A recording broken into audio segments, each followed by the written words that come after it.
Uy, ¿qué es la crisis asmática? Bueno, imagínate que vivís en un tercer piso, subís las escaleras al trote y cuando llegaste al tercer piso tratás de respirar por medio de el tubito de un bolígrafo.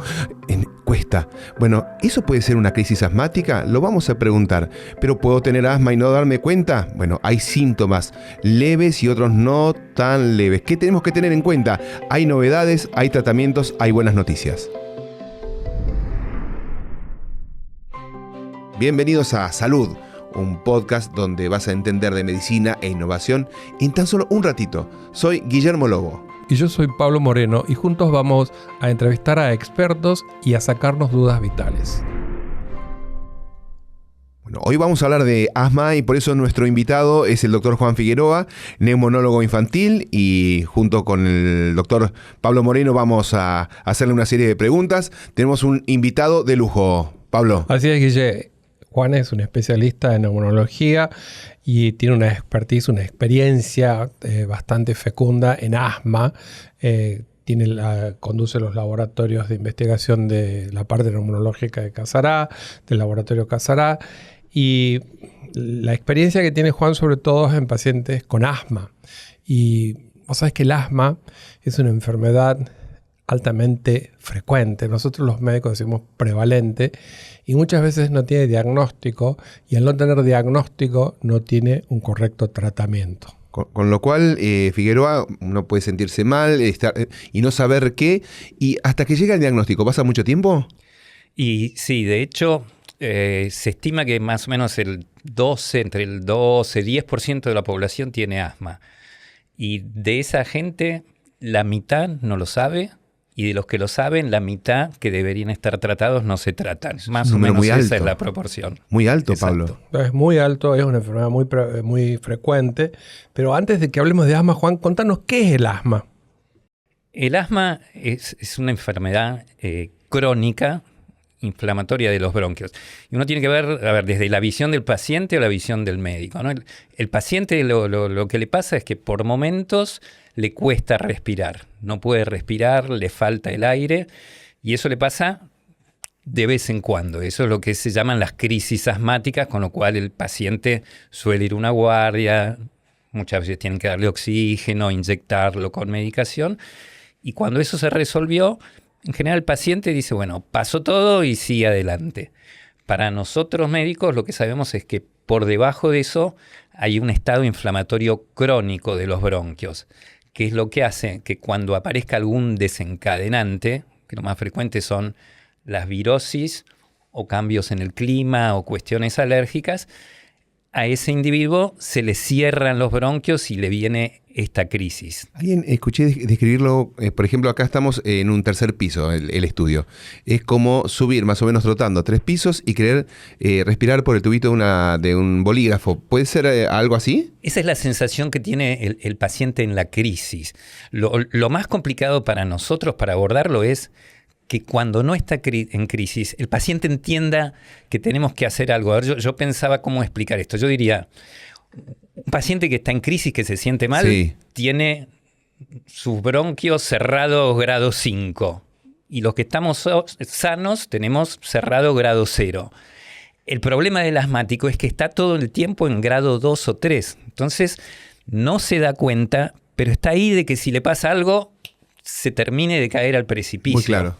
¿Y cuáles son los signos que tiene que tener alguien que supone que tiene asma? ¿A qué le tiene que dar importancia?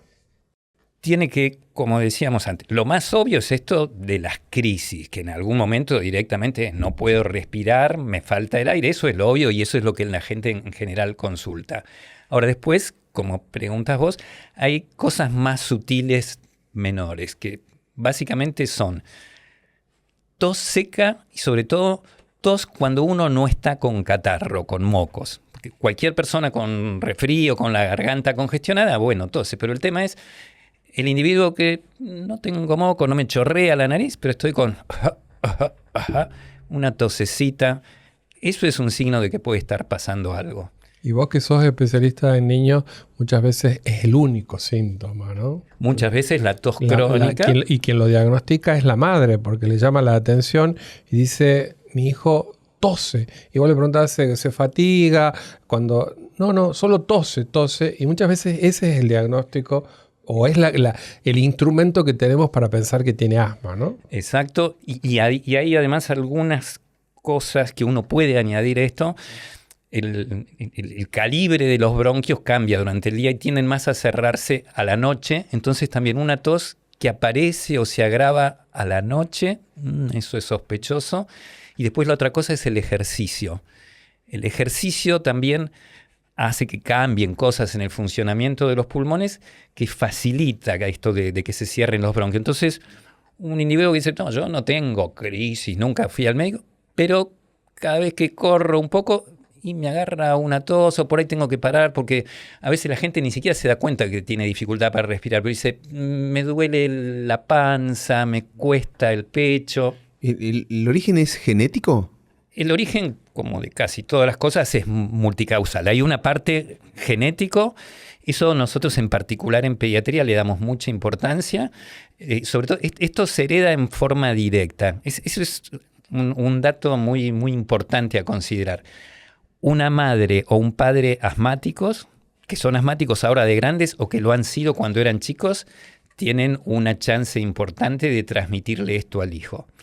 No así el resto de la familia, porque si no también a veces vienen las consultas, el tío, abuelo, era que... No, esto es la mamá o el papá. Y esa pregunta es clave porque eso nos cambia el panorama para un lado o para otro. Entonces hay una cosa genética.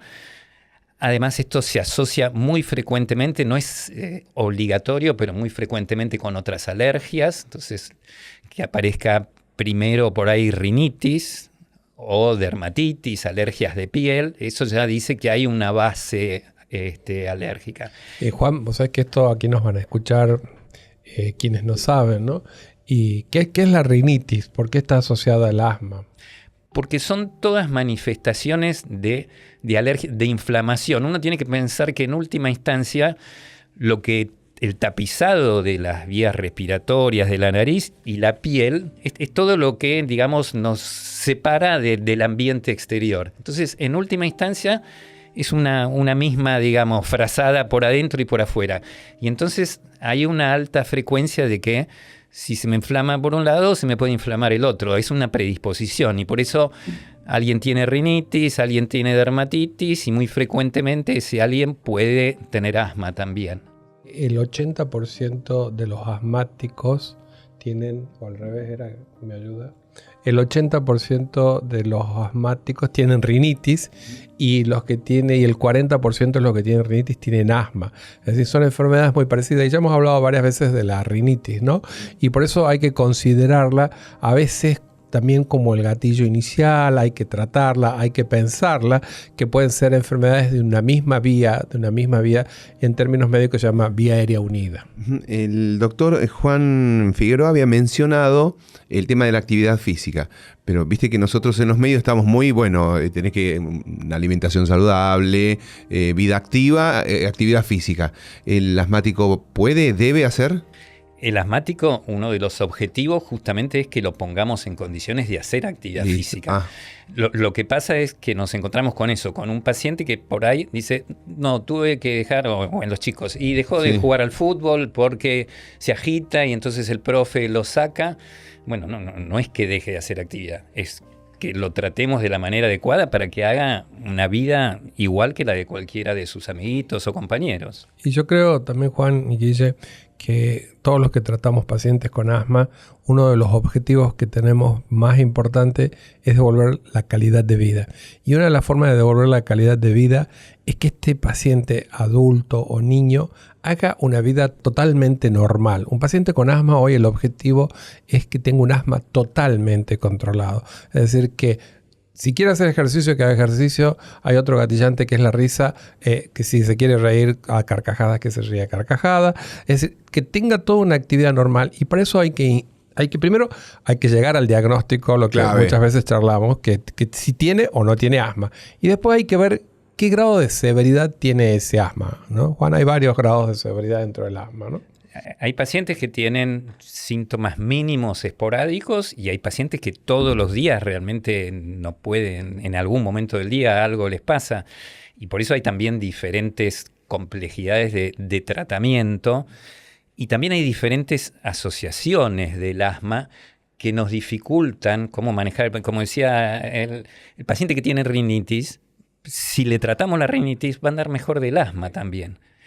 O el paciente que tiene sobrepeso u obesidad, si lo hacemos que maneje bien esa condición, también va a andar mejor. Bueno, hablabas de distintos abordajes, desde la ciencia, desde el abordaje medicamentoso, ¿hay alguna novedad? Las novedades, a ver, para uno como médico, uno diría, hay novedades que tienen que ver con lo que se llama tratamientos biológicos complejos. Esas novedades son muy importantes para un número muy pequeño de pacientes muy severos. La verdad es que la vieja novedad para la mayoría de los pacientes es que cuando alguien les indica un tratamiento a largo plazo, tienen que mantenerlo, digamos. La mayor causa, la principal causa por la cual alguien termina internado con una crisis de asma es o que nunca nadie se lo había diagnosticado, o que se lo habían diagnosticado, le habían indicado un tratamiento y en algún momento se cansó, se aburrió, o en el día de hoy no lo puede comprar y dejó el tratamiento. Y hay otra cosa que es importante, que dentro de los grados estos de gravedad del asma, el asma leve, el asma moderado, el asma grave, que acá Juan lo refiere, que es un pequeño porcentaje, que por supuesto que va en grado de severidad de su sintomatología. Pero para el paciente que tiene asma leve, que tiene asma moderado, tiene un tratamiento. Esto es un poco en la consulta, seguramente a vos te pasa, Juan, frecuentemente. La pregunta repetida es, ¿tiene que usar la medicación todos los días? Bueno, seguramente cuando a uno le diagnostican hipertensión o diabetes, nunca le dice al médico tengo que usar la medicación todos los días. Y esto es lo mismo, esto es una enfermedad crónica. La diferencia y la ventaja que tiene el asma, que muchas veces la medicación que se usa para tratar el asma se llama medicación que va a usarse aerosolizada o un polvo inhalatorio. Y esto tiene que vos llegás al órgano que lo necesita. Porque si vos tenés hipertensión no existe ningún medicamento que vaya directamente a donde lo necesita, así como la diabetes, así como cualquier enfermedad crónica. Pero aquí vos tenés la oportunidad de que este medicamento llegue directamente al pulmón, que es donde lo necesitamos. Tiene ventajas, tiene por supuesto como toda medicación, tiene algunas contras, pero si uno aprende, y eso es importante que lo digamos, ¿no? Todos los pacientes que tienen asma y tienen su aerosol o tienen su dispositivo que también se usa de polvo seco, tienen que ir al médico con el aparatito y decirle, doctor, ¿lo uso bien? Porque muchas veces no pasa, nosotros hicimos un estudio que el 70% de los pacientes no lo usa correctamente.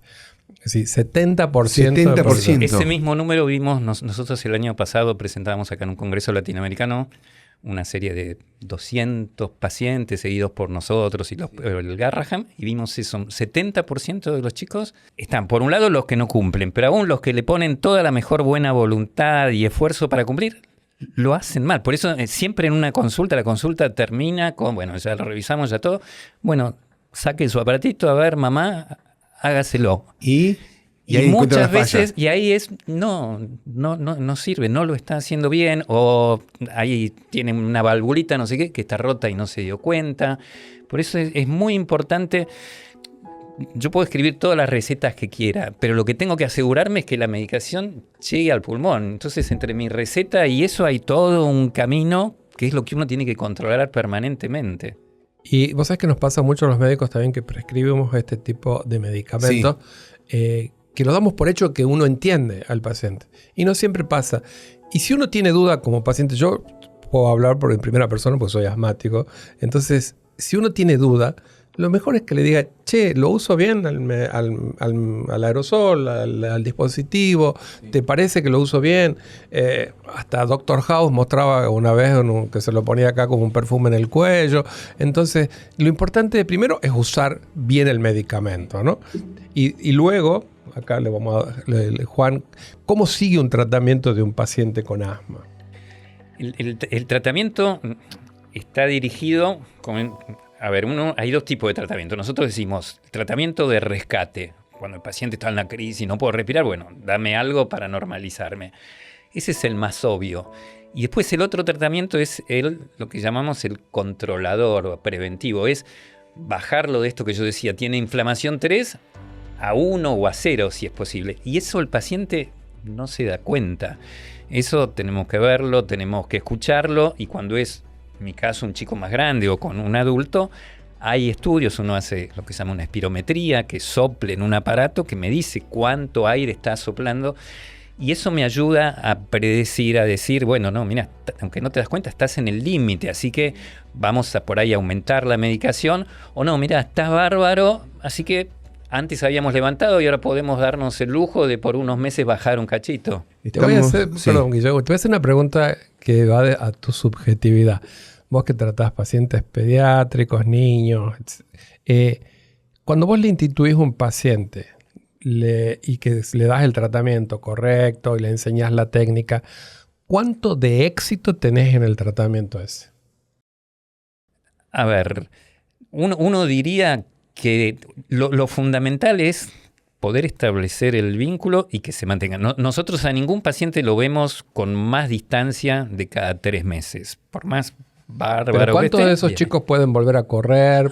Todos, si cumplen el tratamiento, todos. Exactamente, eso es muy si bueno. Si cumplen el tratamiento, digamos, el asma es una enfermedad totalmente controlable. Son muy pocos los pacientes que con medicación van a terminar mal. Y ya digo, se calcula que estos pacientes que yo digo graves, que necesitan remedios raros, son un 5%. El 95% con un aerosol o un polvo sencillo, económico, bien usado y bien cumplido, van a andar bien, van a tener una vida normal.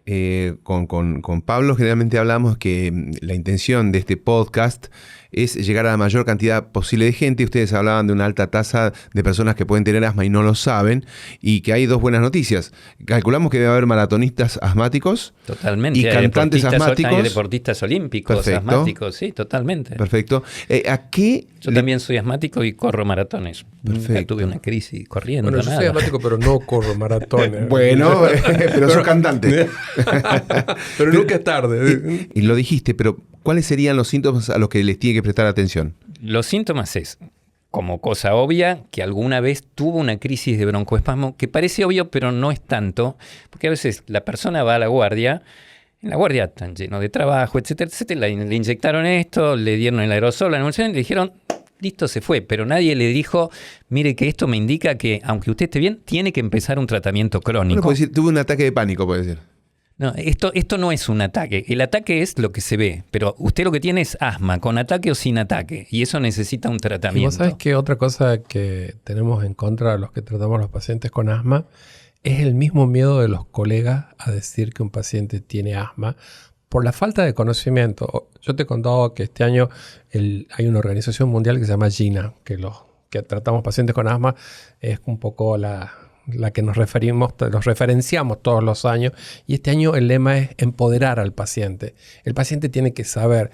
Y nosotros hace un tiempo con un colega hizo un relevamiento y descubrió 70 maneras de no nombrar el asma siendo 70. Asma. Es decir, los médicos, primero porque el paciente tiene miedo que vos le digas que tiene asma. Entonces, por eso le preguntaba a esto, Juan, ¿cuántas personas con tratamiento andan? Y casi el 100% de estos, si cumple. Por supuesto, en medicina no hay cifras totales, pero sí es un gran porcentaje, ¿no? Sí, esto nos pasa mucho en los diálogos con las mamás. Las mamás se impresionan, tiene asma. Digo, no es que tiene porque yo se lo estoy diciendo. Ya lo tenía, por eso vino usted acá, porque le notó algo raro. Yo lo único que estoy haciendo es que se entere para que podamos manejarlo. Pero si usted se da vuelta y se va, no deja de ser asmático el chico. Lo que pasa es que va a ser un asmático no controlado, con una mala calidad de vida, por lo tanto. Y suspender el tratamiento, sea por la razón que fuere, la poca adhesión, la crisis económica, repercute muchísimo, hay un retroceso. Totalmente, porque la principal causa, como te decía, es la suspensión del tratamiento o la mala técnica inhalatoria, le llamamos. Esas 2 cosas hacen que por un lado, aumenta el riesgo de crisis. Más o menos, digamos, de la gente que está en tratamiento, hay alrededor de un 30% que con un seguimiento y, entre comillas, tratamiento médico, va igual en el año siguiente a tener una crisis. La gran mayoría de esos en realidad la van a tener por esto, porque dejaron de hacer la medicación. Si no, no hay razón para que sea esto. Y después están los que no se internan, pero que tienen síntomas que les complican la vida. Es el que quiere jugar al fútbol y no puede porque me falta el aire y subo las escaleras y no, o me despierto todas las noches con tos y me tengo que despertar después a las 6 de la mañana para ir a trabajar y estoy complicado. Y otra cosa que una vez, uno que ya tiene el paciente, esto te lo pregunto, Juan, una vez que uno ya le diagnosticó asma, le bien diagnosticó, lo bien médico, y le dice al paciente cómo puede él autoevaluar cómo va ese tratamiento. El paciente, básicamente lo que tiene que tener en cuenta son, hay en esto que decías, por ejemplo, del GINA, hay preguntas clave que son básicamente estas. ¿Tiene tos cuando hace actividad física? ¿Tiene tos, sobre todo en el caso de los chicos, cuando llora con intensidad o cuando se ríe con intensidad? ¿Tiene tos nocturna? ¿O tiene directamente limitación para respirar bien cuando hace ejercicio? Esas son las preguntas más claves para esto. Y a eso después uno le suma el escucharlo, el revisarlo y por lo menos 1 o 2 veces en el año tener un estudio, lo que llamamos una espirometría en los individuos más grandes que pueden soplar y darnos números concretos que también nos ayudan mucho. Y en cuanto a la medicación, vos contabas también de rescate, ¿cómo es eso? ¿Se puede tener un parámetro con la medicación de rescate? La medicación de rescate es lo que se llama broncodilatadores. Cuando el paciente tiene la crisis, lo que pasa es que sus caños que llevan el aire se cierran porque el músculo se contrae. Entonces le damos una medicación que hace que eso se abra. Eso se llama broncodilatadores y esos son aerosoles que el paciente son habitualmente aerosoles, para esas cosas es más raro usar polvos u otras cosas.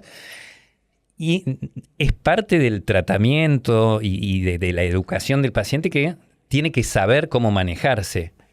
Básicamente estás con síntomas, agarrás el broncodilatador y te haces X número de tratamientos cada tanto tiempo de esto. Y eso tenés que hacerlo vos, no hay que esperar a llegar a la guardia. Porque justamente la manera es, apenas esto empieza, lo cortamos y no llegas a la guardia. Y cuando tenemos después nuestra consulta programada, me contás, 1 o 2 veces tuve que hacer esto, tuve que hacer lo otro, y con eso yo voy a regular el otro tratamiento, el preventivo. ¿Y hay un número exacto de cantidades de rescate que uno tenga que tener por más de esto, por menos de esto? La dosis del broncodilatador que más se usa, que es el salbutamol, uno usa de eso 2 puff. El puff es la pulsación del aerosol, que es lo habitual. Y uno en general dice que un paciente puede manejar eso cada entre 6 y 4 o 3 horas. Cuando el paciente va a la guardia, porque esto también pasa en las modas para nosotros las mamás que terminan siendo casi médicos. No, como voy a la guardia y le dicen, nosotros en la jerga le decimos la serie es hacerle 2 cada 20 minutos. Eso lo hacemos los médicos en la guardia, no es para que lo haga la mamá en la casa, porque si eso falla, ya no hay tiempo de llegar a la guardia. El paciente en su casa hace algo más liviano y si ve que no está funcionando y se va a una guardia y que el médico sea el que decide. Bueno, el doctor Juan Figueroa, neumonólogo infantil, maratonista. ¿Cuál es el mensaje? ¿Con qué nos quedamos que es importante? El mensaje, es si hay síntomas que tienen que ver con la respiración, hay que consultar, no hay que tener miedo por esto, porque todo es controlable y manejable. Y después el sentirse bien no es lo único. Impresiona lo que voy a decir, pero el asma es una condición crónica, se lleva puesta. Entonces lo que tenemos que hacer es, entre el médico y la madre cuando es un chico o el paciente cuando es un adulto, acordar las cosas para que tenga la mejor calidad de vida posible. Pero el tratamiento lo suspendemos, lo ponemos y lo suspendemos entre los dos. Ninguno de los dos hace una cosa solo. Perfecto. Y puede ser exitoso y trascendente como Pablo, ¿eh? Asmático, mirá. y una Pero eminencia. no maratonista como Juan. Bueno, Y otra cosa que antes de terminar, Guille, es que no hay que tener miedo al tratamiento del asma. Las personas tienen muy buena evolución. Hay un tema que no lo hemos charlado, pero seguramente lo vamos a volver a tocar, que es el miedo a los corticoides. Es un miedo muchas veces infundado.